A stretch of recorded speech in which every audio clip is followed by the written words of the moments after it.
दिन का इंतजार करिए। एक मिनट, इसमें मैं किसी को अलाउ नहीं करूंगा। जब इसके लिए समय सुनिश्चित कर दिया गया है और 2 घंटे 3 घंटे 4 घंटे जितनी देर पॉल्यूशन पर चर्चा करनी है, सदन में चर्चा करवाने के लिए चेयर तैयार है। अब आप बैठ जाइए, बैठ जाइए, बैठ जाइए, आप सिर्फ बैठ जाइए। 1 मिनट नहीं प्लीज, मैं किसी को अलाउ नहीं कर रहा। दोनों पक्षों में से किसी को अलाउ नहीं करूंगा आज मैं। कल मैंने इसके लिए समय रखा है। अब इंदिरा जी, कोई नहीं, वो कोई कुछ कोई रिकॉर्ड में चीज नहीं आएगी भाई। है अभी शुरू करिए।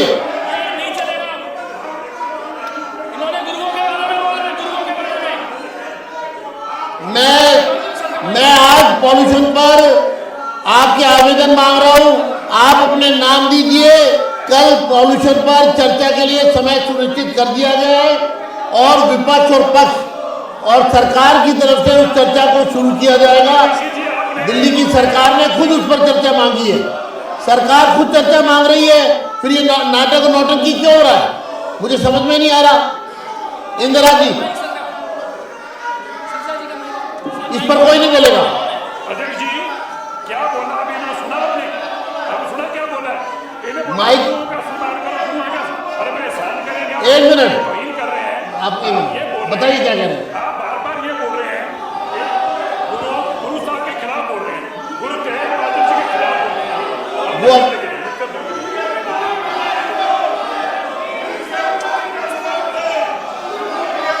सदन के समय को खराब किया जा रहा है।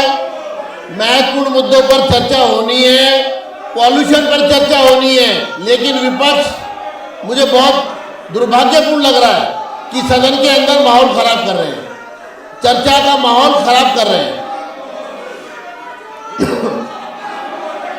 अब श्री इंदिरा सिंह जी,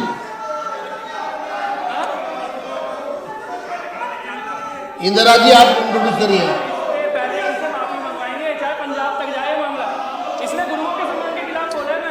मैं सदन के सामने सदन का समय अध्यक्ष महोदय सदन में गुरु तेग बहादुर जी के सम्मान की चर्चा हो रही थी, उसके बारे में बहुत गंदी भाषा हो रही है, बहुत गंदी भाषा हो रही है, किसी ने गंदी भाषा हो रही है, यह स्वीकार नहीं किया जाएगा। गुरु तेग बहादुर जी के शहादत के बारे में इतनी ऐसी भाषा हो रही है, यह स्वीकार नहीं किया जाएगा, यह स्वीकार नहीं किया जाएगा। गुरु तेग बहादुर जी की आवाज नहीं, गुरु तेग बहादुर जी की आवाज ऊंची करो। गुरु तेग बहादुर जी का किया है, बोले क्या बोल रहे गुरु का सम्मान है,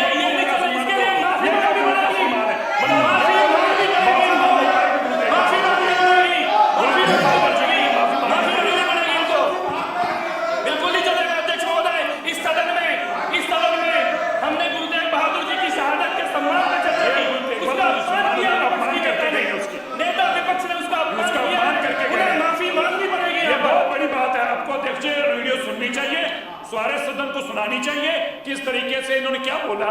गुरुओं का सम्मान करो, गुरुओं का क्या करो, हमें पोल्यूशन में बात करनी। आप गुरु साहब के प्रति ऐसे अपशब्द बोलेंगे, आपके मन में नास्तिक होंगे, आप किसी और बात, लेकिन आप गुरु तेग बहादुर जी के चर्चा हो रही है, हम उनकी शहादत की बात कर रहे हैं, आपको शर्म नहीं आई ऐसी बात कहते हुए? मैं चाहता हूं आप वो वीडियो लाएं, सबको सुनाएं और ये बताएं कि किस तरह की मानसिकता के लोग, मैंने कहा था ना तभी कि वो मानसिकता के लोग पहचानने जरूरी है, जो औरंगजेब के वंशक हैं, जो आज भी जहांगीर की बात करते हैं, जो बाबर, ये वो लोग हैं जिनके मन में आज भी इस तरह का भाव है, गुरु तेग प्रति ऐसे आप शब्द बोलते हैं, ये शर्म की बात है, इनको माफी मांगनी चाहिए गुरु तेग बहादुर जी। इस पर शिक्षा जी ने जो विषय रखा है वो बहुत ही संवेदनशील है और इस संबंध में वो एक निंदा प्रस्ताव जो है वो लेकर आना चाहते हैं। हाँ जी, हाँ जी, 1 मिनट उनको कहना, 1 मिनट। हाँ जी, आप बताइए। आपकी बात का सम्मान करते हुए मैं क्लियरफाई कर दूं, उन्होंने गुरुओं का नाम नहीं लिया था, उन्होंने कुत्तों की बात कही थी, इसलिए गलत, अगर उस रिकॉर्डिंग आप सुन लें, ऐसा ना हो कोई गलत तथ्य के आधार पर सदन कोई निर्णय ले, वो ठीक नहीं है। उन्होंने कुछ सुबह जो कुत्तों वाली बात उठी थी, तो गुरुओं की बात चर्चा नहीं हो रही कोई और नहीं, आप बात सुनिए। मैं आप गुरु साहब की बात कर रहे हैं, मैं तो मुंह से बोल भी नहीं सकता जो आप बोल रहे हैं। ये तो आपकी हिम्मत है कि मैं गुरु साहब की बात कर रहा हूँ और आप किसका नाम ले रहे हैं? ये तो नहीं, एक मिनट। इसमें देखिए संवेदनशील मामला है। अगर गुरुओं के बारे में कुछ कहा गया है तो उसको एक बार सुन लिया जाएगा और फिर कल इस विषय पर निंदा प्रस्ताव लाया जाएगा।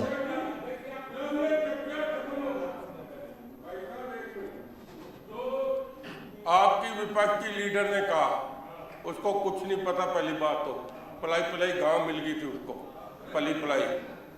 बात यह है कि चर्चा हो ना हो अलग बात है। ये क्या मतलब किसी को सम्मान दे रहे हो कि उसकी चर्चा कर रहे हो? हमारी शेम होनी चाहिए इस पे।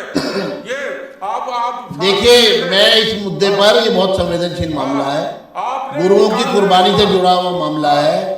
ये मतलब इसके शब्द, हमारे शब्द छोटे हैं, हम बहुत छोटे हैं उनके आगे, इसलिए मैं इस पर बिल्कुल अलाउ नहीं करूँगा। जो आपने बात कही है उसको सुन करके अगर उसमें जो बात आप कह रहे हैं तो कल इस विषय पे सदन में निंदा प्रस्ताव लगेगा। अब समय 1 मिनट, अब 1 घंटा समय बढ़ा रहे हैं हम और दूसरा 15 मिनट का ब्रेक करेंगे। उसके बाद मैं चाहूँगा या रविंद्र राज जी, माननीय मंत्री जी प्रस्ताव रख दें, फिर उस पर चर्चा शुरू कर देंगे। एक चीज 1 मिनट के लिए रखना चाहता हूँ सदन में। बैठिए।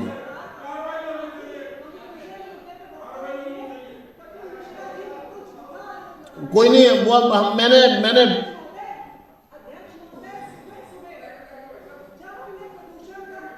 हमने 280 लगाए, 280 पे चर्चा नहीं हुई। क्यों? क्योंकि भारतीय आप देखिए इसमें ना, आपको पॉल्यूशन पर हमने समय दिया हुआ है, फिर आप क्यों बार बार उसको गुमराह कर रहे हैं? लोगों को लगातार गुमराह कर रहे हैं। अब आप चलिए, अब आप आगे। अभी मैं 15 मिनट का ब्रेक कर रहा हूँ चाय का, उसके बाद रविंद्र राज जी प्रस्ताव रखेंगे। धन्यवाद। पर चर्चा में सदस्य भाग लेंगे। मैं आज फिर दोहरा रहा हूँ कि चर्चा के दौरान सदस्य अपने संशोधनों के संबंध में भी बताएंगे। विधेयक पर खंडवार विचार के दौरान इन संशोधनों पर विचार किया जाएगा। अब शुरू करें चर्चा।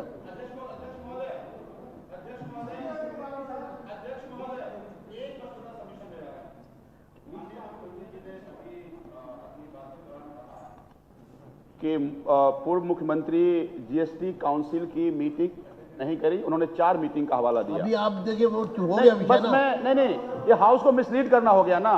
वहां रिकॉर्ड है केवल 1 मीटिंग जो एमसीसी के दौरान नहीं अटेंड किए, बाकी सारी मीटिंग अटेंड किए हैं। धन्यवाद। तो मुख्यमंत्री जी मिसलीड कर रही हैं हाउस को। चलिए ठीक है, धन्यवाद। मिसलीड कर रही हैं, तो आपको तो संज्ञान लेना चाहिए। श्री अरविंदर सिंह लवली।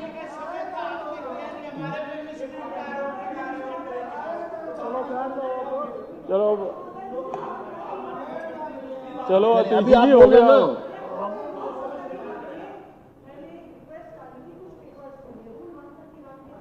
वो 1 मिनट, वो मंत्री जी को भेज दिए थे हमने, वो आप कर लेंगे बात। को भेजा था मैंने, प्रेक्षित कर दिया जी। कर दिया आपको। अब चलिए, अब आगे लवली जी आप शुरू करिए। नहीं, वो कागज आपके जो है ना। अध्यक्ष जी बैठाओ तो सी इनको। आतिशी जी, मैं आप ना पूर्व सीएम रही हैं, हमको इस पार्लियामेंट में डिसेंसी मेंटेन करनी चाहिए। लीडर ऑफ द हाउस खड़ी होती है तो आप खड़े हो जाते हैं बोलने, अध्यक्ष जी किसी और को अलाउ करते हैं तब आप खड़े हो जाते हो। अब मैं ऐसा तो फर्स्ट टाइम का मेंबर भी नहीं करता। एक मिनट लवली जी 1 सेकेंड। मान्य सदस्यगण, सुश्री आतिशी नेता प्रतिपक्ष एवं श्री संजीव झा से प्राप्त नियम 131 के तहत प्राप्त पत्र नोटिस पर मैंने माननीय शिक्षा मंत्री के पास आवश्यक कार्रवाई के लिए भिजवा दिया था। इस संबंध में शिक्षा विभाग से उत्तर प्राप्त हुआ है कि the information sought does not qualify as papers on bills. The bill is based and thus is not covered under Rule 131. चलिए, माननीय सदस्य अरविंदर सिंह लवली। धन्यवाद अध्यक्ष जी। अध्यक्ष जी, मैं दिल्ली की मुख्यमंत्री श्रीमती रेखा गुप्ता जी को और दिल्ली के शिक्षा मंत्री आशीष सूद जी को इस बात की बधाई देना चाहता हूं कि वो fixation and regulation of fees act का एक बिल जो है इस विधानसभा में लेके आए। अध्यक्ष जी, मैं समझता हूं कि दिल्ली स्कूल एजुकेशन एक्ट के अंदर वर्षों से चली आ रही एक बहुत बड़ी एनॉमली थी ये कि फी रेगुलराइजेशन के लिए जो है उचित परिविधान खास करके अनएडेड स्कूल्स के लिए उस एक्ट का पार्ट नहीं थे। तो मैं आपको बधाई देना चाहता हूं कि आप वर्षों की चली आ रही इस एनॉमली को जो उस एक्ट को सप्लीमेंट करेगा, आप ऐसी रेगुलराइजेशन फी को मुख्यमंत्री जी और आप लेके आए हैं पूरी कैबिनेट को, और आपको बधाई देना चाहता हूं। अध्यक्ष जी, मुझे लगा था कि ये एक्ट आने के बाद जो है विपक्ष का भी गंभीर रवैया, क्योंकि बार बार अपने भाषणों में तो कंसर्न शो करते ही हैं पेरेंट्स के लिए, एक्चुअल में हो या ना हो, लेकिन अभी मुख्यमंत्री जी का भाषण सुन के और जीएसटी एक्ट के बारे में सुन के उसके बाद हमारे दूसरे साथी भी कह रहे थे कि एक मीटिंग है जिसमें जो है माननीय पूर्व मुख्यमंत्री जी, फाइनेंस मिनिस्टर जी नहीं गए, उस एक्ट में ही लिखा है। मैं तो उस एक्ट को इससे पहले पढ़ा नहीं। अध्यक्ष जी, आपका धन्यवाद, आपने ऑनलाइन सब कुछ कर दिया। अभी मैंने पढ़ा और हम चर्चा कर रहे थे कैलाश जी और मैं कि इस अमेंडमेंट एक्ट में लिखा हुआ है कि 3 जीएसटी की मीटिंग हुई, एक 11/7/2023 को मीटिंग में नंबर 50, दूसरी मीटिंग हुई 52 नंबर 7/10/2023 को, तीसरी मीटिंग हुई 53 नंबर 22/6/2024 को। इन तीनों मीटिंग में केवल कॉमन ये है कि फाइनेंस मिनिस्टर यही थी, ठीक है नहीं। तो मैं इसलिए ये नहीं कह रहा कि मैं कुछ नीचा दिखाना चाहता हूँ या कुछ दिखाना चाहता हूँ, मैं इसलिए कह रहा हूँ कि आप लोगों की गंभीरता दिख रही है। मैं तो बड़े गंभीर रूप से आज डिस्कस करने के लिए एजुकेशन को आया था। जब आप अपने डिपार्टमेंट के प्रति, फाइनेंस डिपार्टमेंट के प्रति गंभीर नहीं है तो आप इस एक्ट के प्रति क्या गंभीर होंगे जिसकी अमेंडमेंट जो आप इस सदन के अंदर लेके आई हैं। आज जो है निश्चित रूप से हम लोगों के लिए चिंता का विषय है। मुख्यमंत्री जी 5 महीने से मुख्यमंत्री हैं। आपका हर मुद्दे के ऊपर, चाहे वो दिल्ली के अंदर फीस हो, दिल्ली में बारिश आ जाए, दिल्ली में 5-10 मिनट के लिए लाइट चली जाए, दिल्ली में सड़कें जो इतने वर्ष से टूटी हुई हैं, तो आप जिस तरीके से जो है अपने ट्वीट्स और हमला करती हैं, ऐसा लगता है कि 10 साल में तो दिल्ली बड़ी स्वर्ग थी और दिल्ली के लोग जो है, दिल्ली के लोगों को आप ना समझ रहे हो कि जिन्होंने आपके पार्टी के मुखिया को भी हरा दिया, आपके दूसरे नंबर के नेता को भी हरा दिया, और जो है 10 साल पहले सब कुछ सही था, अचानक 4-5 महीने में। मैं मुख्यमंत्री जी आपको बधाई देना चाहता हूं इस बात के लिए, आपको बधाई इस बात के लिए देना चाहता हूं कि आप बिना इस बात की परवाह किए हुए और 10 सालों 11 सालों में जो दिल्ली का आप खराब करके गए, आप उम्मीद कर रहे हैं कि 4 महीने में मुख्यमंत्री जी जो है उसको सबको ठीक कर देंगी। सड़कें जिसके लिए आपके पार्टी के चीफ ने खुद आपको चिट्ठी लिखी, उसके लिए कोई रायशुमारी करी थी उन्होंने उस चिट्ठी लिखने से पहले आपको कि दिल्ली की सड़कें खराब है, दिल्ली की सड़कें ठीक कराओ।